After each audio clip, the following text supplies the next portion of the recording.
हैं। एक और स्पेस जो आज आपको थ्रू द डे अच्छे मूड में दिखी है, रियल एस्टेट स्टॉक्स, सारे के सारे बड़े रियल एस्टेट स्टॉक्स देखिए डेज हाई पर ट्रेड कर रहे हैं। DLF unstoppable, Godrej properties, Oberoi realty, Macrotech developers, बाकी रियल एस्टेट स्टॉक्स में भी अच्छा एक्शन है।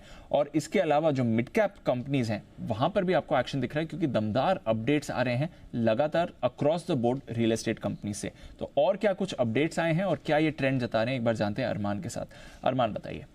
बिल्कुल, जैसा कि आपने कहा, बिल्कुल अनस्टॉपेबल है, क्योंकि इनके अपडेट्स अगर आप देखेंगे वो भी इस तरीके के ही आते हुए दिखे हैं।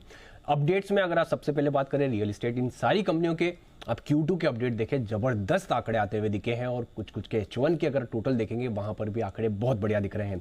सबसे पहले अगर पूर्वांकर की बात करें तो लाइफ का जब से कंपनी स्टार्ट हुई है उसके बाद से इनका Q2 FY24 के जो प्री सेल्स के जो आंकड़े आए हैं वो हाईएस्ट एवर जो है वो आते हुए दिखे हैं। लगभग अगर आप YOY कंपेयर करें तो दोगुने से भी ज्यादा जो है वो होते हुए दिखे हैं। और इंटरेस्टिंग चीज ये है कि कंपनी प्रेस रिलीज में ये भी बोल रही है कि इस मोमेंटम को आगे बरकरार रखने की भी उनको उम्मीद है। और ऐसा ही नहीं कि अगर आप देखें कि जो इनका प्री सेल्स के आंकड़े, तो अगर आप रियलाइजेशन देखें तो रियलाइजेशन में भी आपको इंप्रूवमेंट दिख रहा है, लगभग 7% के आसपास का इंप्रूवमेंट दिख रहा है। प्रेस्टीज एस्टेट की बात करें, यहां पर तो H1 FY24 में कंपनी ने रिकॉर्ड सेल्स का यहां पर भी आंकड़े आते हुए दिखे थे। Q2 की अगर आप बात करें तो वहां पर भी लगभग 102% की आपको जो है यहां पर आपको जो आंकड़े जो है वो ग्रोथ आती हुई दिखी थी। और रियलाइजेशन में भी आपको लगभग 30% के आसपास की बढ़ोतरी आती हुई दिखी थी। अजमेरा रियल्टी यहां पर बात करें तो कंपनी की Q2 FY24 में लगभग 52% प्री सेल्स जो है वो YOY बढ़कर आई है। और कंपनी का कहना यह है कि जो उन्होंने टारगेट दिया था लगभग 1000 करोड़ तक का करने का, उसके काफी करीब जो है कंपनी जा सकती है। तो ऑलरेडी आंकड़े जो बढ़िया आ ही रहे, पर उसके साथ साथ इंटरेस्टिंग ये भी है कि कंपनियां ये भी बोल रही है कि इस मोमेंटम को और ये जो ग्रोथ है ये आगे भी जारी रह सकती है। आगे भी ये ग्रोथ जारी है। बिल्कुल बिल्कुल। चोपड़ा साहब एक बार जरा रियल एस्टेट कंपनीज पर राय दें सर।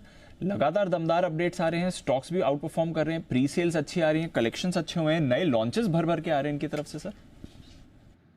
आप दीप, मैं आज ही एक डेटा पढ़ रहा था जिसके अंदर बहुत क्लियरली लिखा था कि जो इन्वेंट्रीज हैं, जो पहले बहुत सारा इन्वेंट्री ओवरहैंग था बहुत सारी कंपनीज का, तो अब वो माल बिक गया है या बिक रहा है। तो इन्वेंट्रीज काफ़ी लो हैं।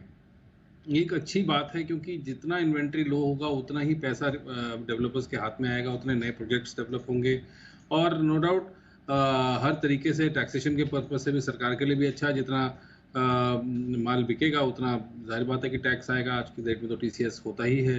तो ओवरऑल मुझे लगता है रियल एस्टेट का जो नंबर्स हैं इस बार नवरात्रे में, दिवाली में अच्छे रहने चाहिए।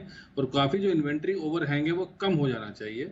और जिस तरीके से लोग रियल एस्टेट में इन्वेस्ट कर रहे हैं वो एक बहुत अच्छी बात है। और आई थिंक जैसे ही अगर इंटरेस्ट रेट्स नीचे आने शुरू हो गए तो और ज़्यादा अच्छा होगा रियल एस्टेट के लिए। अभी तो इंटरेस्ट रेट्स काफ़ी हाई हैं, मगर मान लीजिए कि 6 महीने साल भर के अंदर अंदर अगर इंटरेस्ट रेट्स नीचे आना शुरू हो गए तो रियल एस्टेट एक इंटरेस्ट सेंसिटिव सेक्टर है ही। तो मुझे लगता है रियल एस्टेट बहुत अच्छा करेगा। बिल्कुल, तो रियल एस्टेट अच्छा करेगा, रखिए इस पर नज़र। और कई सारे स्टॉक्स जो हमारे एक्सपर्ट्स ने लगातार